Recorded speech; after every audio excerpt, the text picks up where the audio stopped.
I saw someone on Instagram recreate a sound from Avicii's Silhouette, and I thought I would try to recreate it. He used an analog synth, and I'm using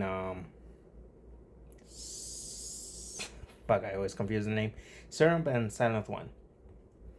And this is how they came out.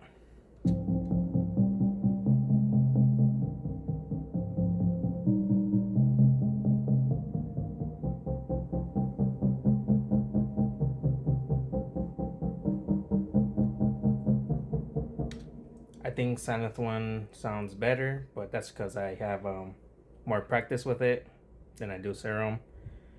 But I feel like this was kind of a fun way for me to kind of learn more about sound design.